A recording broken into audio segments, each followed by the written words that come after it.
Welcome to Crushed Husband. Please like the video and subscribe. Let's begin. I walked in with grease still on my knuckles, tired as hell after a 10-hour shift at the shop.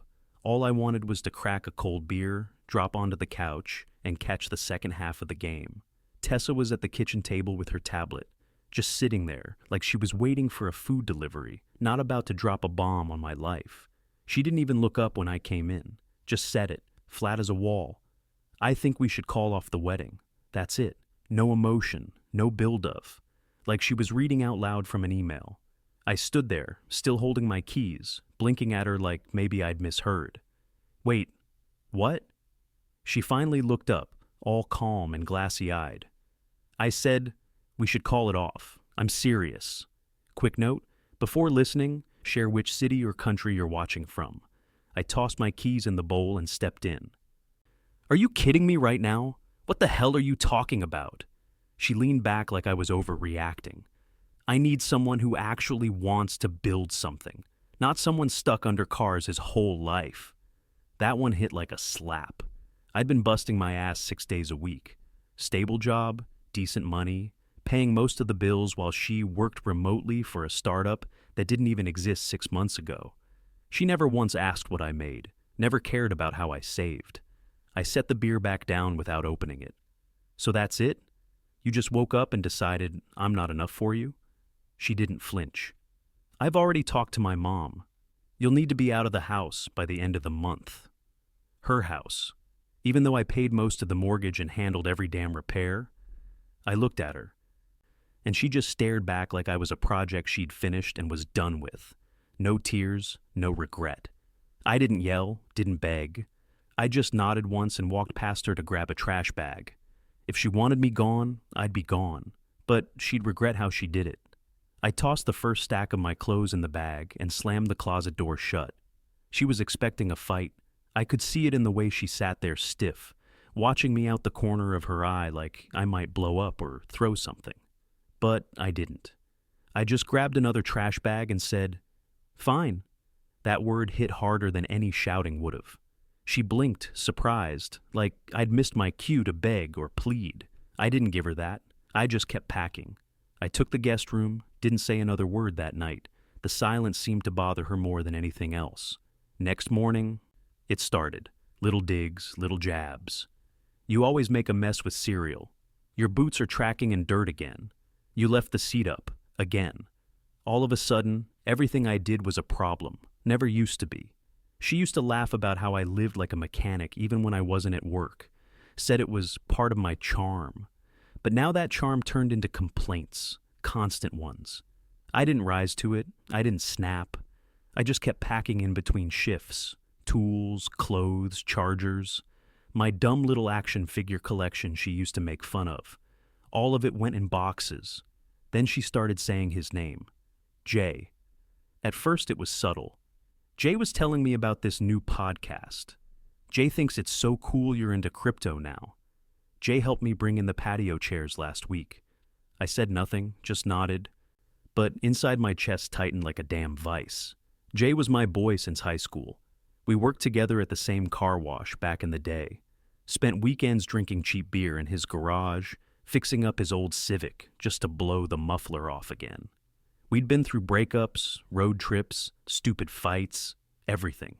And now his name was coming out of her mouth way too often, way too smooth. One night, I was grabbing something from the pantry, and she hit me with it real casual-like. Jay's helping me rework the backyard. Might be nice to finally enjoy it. I didn't flinch, just said, glad to hear it, and closed the pantry door. But in my head, I was already putting the pieces together. The last-minute phone calls she'd step outside for. The sudden obsession with locking her screen when I walked by. Her mood swinging between smug and distant. Jay hadn't called me in weeks, which was weird on its own.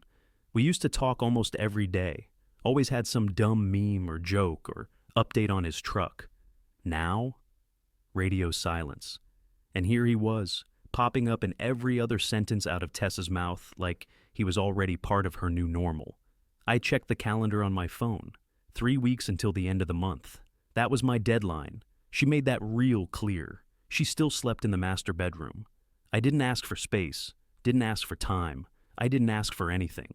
I took the couch and shut my mouth. But every damn day, she kept poking the bear. This is why we could never decorate anything together. You've got no taste. Jay says that dark blue looks dated. Maybe I should repaint. God. You never take initiative unless it's fixing something with a wrench. I kept stacking boxes and taping them shut. Let her run her mouth. I knew what was happening. She wanted to break me down, make me crack so she could flip the story. Make me the bad guy, the one who stormed out or blew it up. Nah, I wasn't giving her that satisfaction. I just kept my head down and listened more than I spoke. Every time she said Jay, it was like a breadcrumb, and I was following the trail. I was in the garage wrapping up the last of my tools. Ratchet set, torque, wrench, everything cleaned and packed. That was the last of it, all the stuff that mattered. Then I heard his voice behind me. Yo, man. I turned around, and there he was, Jay, grinning like a kid showing up late to a party he wasn't invited to. He held up a six-pack like some kind of peace offering. Just thought I'd help, he said, stepping into the garage like we were still tight. I didn't move, didn't smile, didn't even nod. I just watched him. He popped one open for himself and leaned against the wall like it was just another Friday night. Man, crazy how life works out sometimes, huh? I put the socket set into its case and snapped it shut. New beginnings and all that, he added. I mean, it's not like any of us saw this coming, right? That was it. The tone. Like he'd already rewritten the whole thing in his head, and I was supposed to play along. Like he didn't ghost me for weeks, like I didn't see it coming from miles out. I kept it cool, wiped my hands on a rag. So, what's the move here, Jay? You just dropping by to see if I've left yet? He raised his hands like it was all innocent. Nah, man, just trying to help out. Didn't want things to get weird. I walked past him to set the toolbox by the door. Things are already weird. You made sure of that. He hesitated, took a sip of his beer, then tried to chuckle it off. Look, bro, people grow apart. Shit happens. I didn't plan this. Yeah, I said, stepping closer. Life does work out funny sometimes. I looked him dead in the eye. Just not the way you think. His smirk faded. That fake confidence? Gone. He couldn't hold eye contact. Just looked down at the bottle in his hand like it had answers. You know, I added, voice low, if you had something to say, you should have said it before sneaking around with her. I didn't sneak, I cut him off. You think I'm an idiot? You think I didn't notice the way she suddenly knew what truck you drive, what brand of whiskey you like, what podcasts you listen to? Come on. He opened his mouth like he wanted to defend himself, but nothing came out. Just silence. I stepped back, pointed at the garage door. You done here? He nodded once, slow. Left his beer half full on my workbench and walked out without saying another word. I waited until I heard his car start before I dumped the rest of the beers in the trash. I finished loading the last box into the back of my truck, locked up the toolbox, and drove off without saying goodbye. No speech, no fight, no tears. I left my key on the kitchen counter with a sticky note that just said, all yours, let them play house. The following weekend, one of our mutual friends texted me a photo from her Instagram story. Tessa in a sundress, holding a drink, smiling with her arm wrapped around Jay like he was some kind of prize she'd just won at a fair. Backyard BBQ, paper lanterns, cornhole boards, string lights. My lights, by the way. Still hanging from the fence I built. Jay was manning the grill like he'd lived there forever. I didn't reply to the message, didn't say a word. I clocked into the shop that Monday and buried myself in work. I took every shift I could. Oil changes, full diagnostics, detailing, anything that kept me moving and out of my own head. But I also started watching. See, Tessa thought she'd pulled one over on me, but she didn't know how thorough I could be when I got quiet. I started gathering receipts, literally, screenshots of text messages she forgot to delete off our shared tablet. Hotel charges on the joint credit card that didn't match any business trip she ever mentioned. I went back through statements, cross-checked locations with Jay's social media, found a post he tagged in Nashville the same weekend she said she was visiting her sister. Same weekend I covered her part of the mortgage without blinking. Photos, timestamps, even some stupid mirror selfie she accidentally uploaded to our shared cloud folder. posing in a hotel room with a champagne bottle. I saved it all, quietly, carefully, and I never used any of it. That was the part that threw her. At mediation, she walked in like she was owed something, sat across the table from me with that same calm face from the kitchen, flipping through papers like she was reading off a grocery list. "I'd like to keep the house," she said, all cool and professional. "And half of Marcus's savings. We were engaged for 3 years. That's reasonable."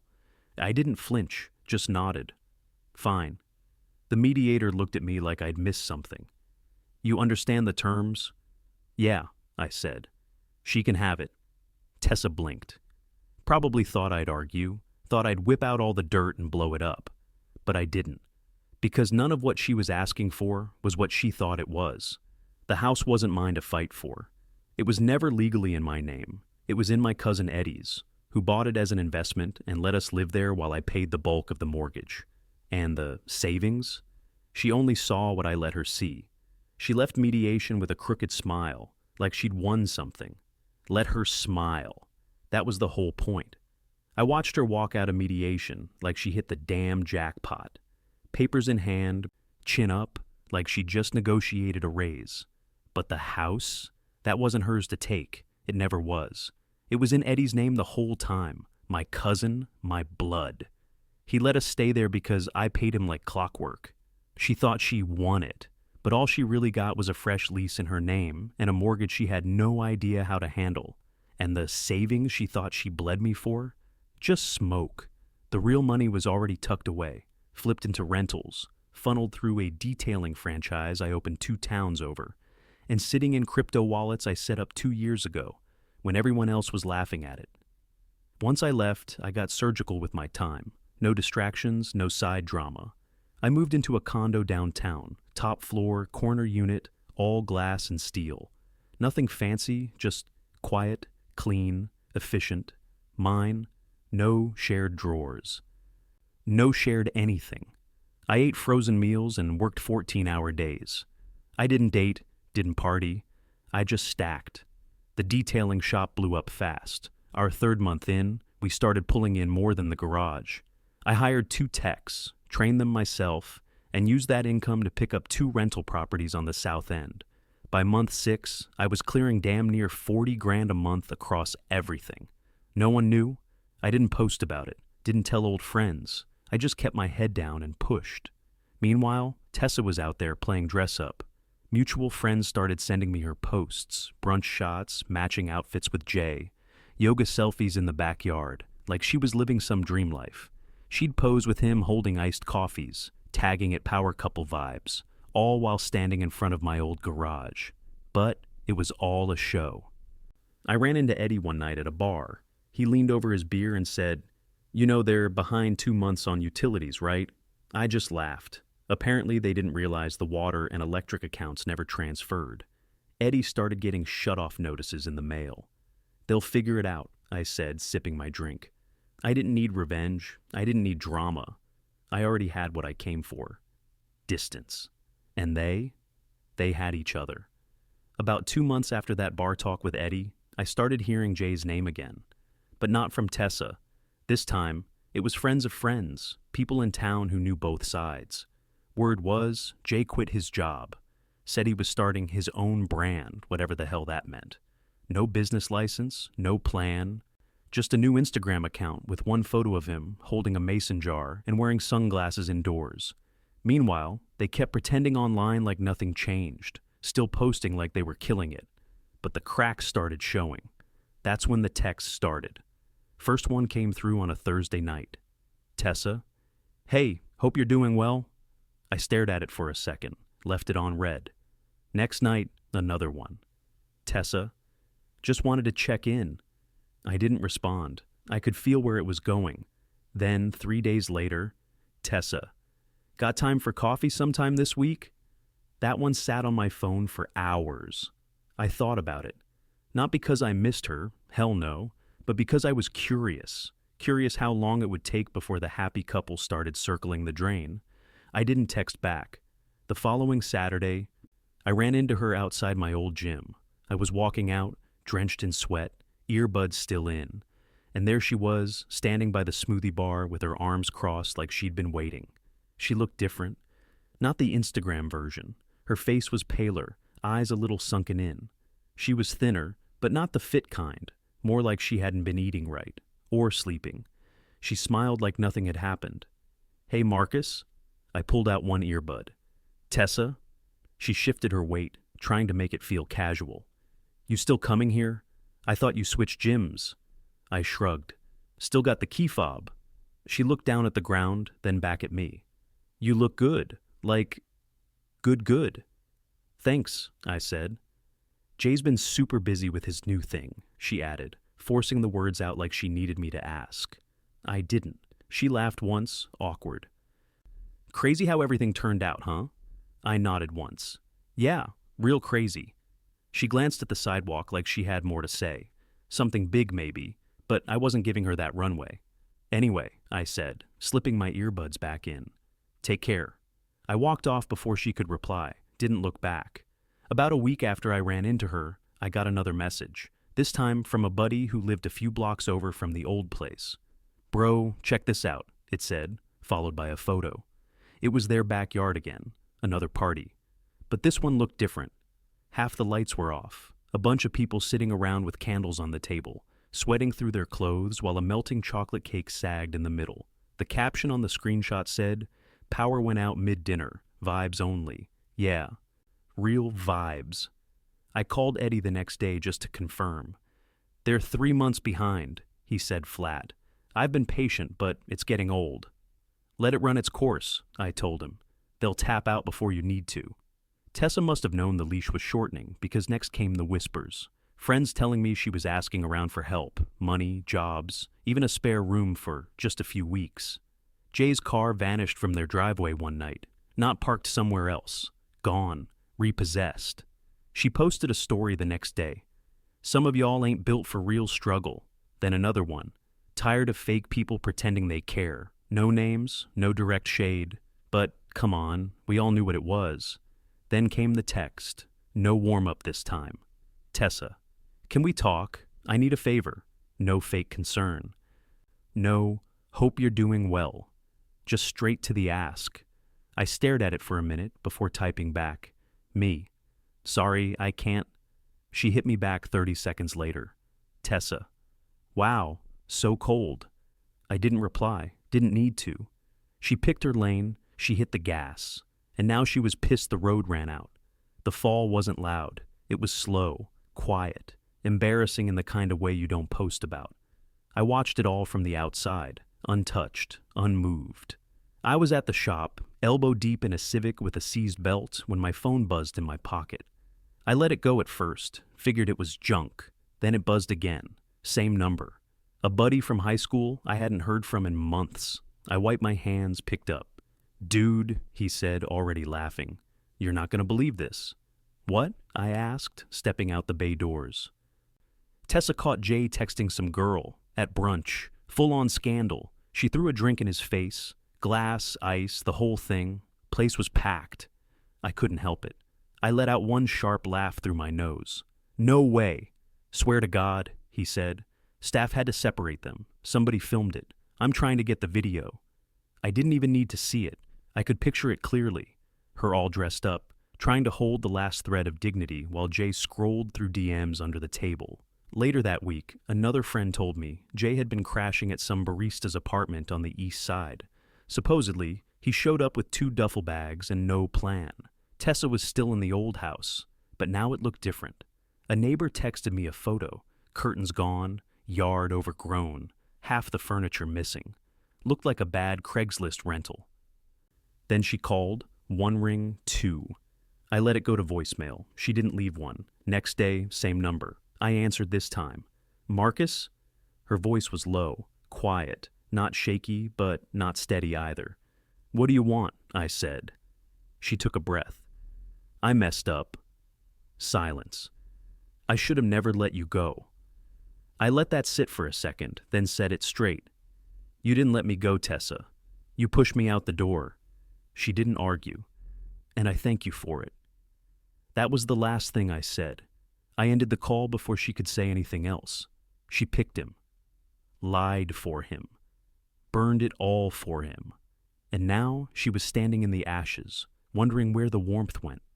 I was at the shop, going over invoices in the office, when I heard the front desk bell ring 3 times in a row. That wasn't normal. A second later, my receptionist cracked the door open. Marcus, she's here." I didn't have to ask who. I stood up, walked out, and there she was. Tessa, standing by the counter with her arms wrapped tight around herself, like she was trying to hold herself together.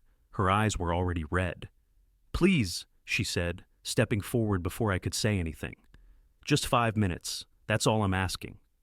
I nodded once and pointed toward the break room. "Back there. You've got 5. She followed me in, sat down hard in the chair like her legs barely worked. "I don't know who else to turn to," she said, wiping her face with her sleeve. "Jay's gone. I haven't heard from him in 2 weeks. My parents won't even return my calls. She trailed off. "I'm alone." I leaned against the doorframe, arms crossed. "You made your choice," I said flat. "I didn't choose this," she shot back, voice cracking. "I didn't know he was going to turn into this." "No, you didn't," I said, "because you were too busy treating him like a backup plan that turned into a fantasy." She stood up now, getting louder. "You don't understand?" "I understand perfectly." I cut her off. "You left me for your plan B. Turns out he didn't have a plan either." That shut her up. Then the door behind us creaked open. I turned, and there he was. Jay. Or whatever was left of him. He looked like hell. His face was pale, his cheeks hollow, hair thinner than it should have been. Hoodie, wrinkled jeans, and dead in the eyes. I didn't say a word. Tessa looked at him, then back at me. "We just need a small loan. That's it, just to get through the month." Jay nodded behind her, not even making eye contact. "Just something to hold us over." "Man." I pushed off the doorframe, walked past both of them, and opened the break room door wide. "This conversation's over," I said. Tessa's mouth opened like she wanted to beg. Jay stayed frozen. I didn't care. They walked in together. Now they could walk out the same way. After they left my shop, the silence was loud, but clean. No more texts, no voicemails, no fake check-ins. Months went by, and they disappeared like fog burning off a windshield. I stayed busy. Built out my second detailing center in the next town over, hired a manager, scaled fast. Every month, the numbers climbed. One morning, I wired a deposit on the vintage '67 Mustang I'd been tracking for 3 years. Cherry red, black leather, low miles, no rust. Same week, I booked a 2-week trip to Italy, solo, just me, the food, and some peace. Then one night, I was heading home late and stopped to fuel up. That's when I saw him. Jay. He was at Pump 7, hunched over a beat-up sedan with one mismatched door and rust around the wheel wells. He didn't see me. Or maybe he did and just didn't want to. He looked smaller, thinner, like life had carved pieces off of him. I watched him for a second, then finished pumping and drove off. A week later, I spotted Tessa, strip mall on the edge of town. She walked out of a dollar store with a few plastic bags and her head down. She looked up just for a second. Our eyes met. She looked away before I could even nod. No need to gloat. No need to wave. My life moved forward. Theirs stalled. They didn't ruin me, they revealed me.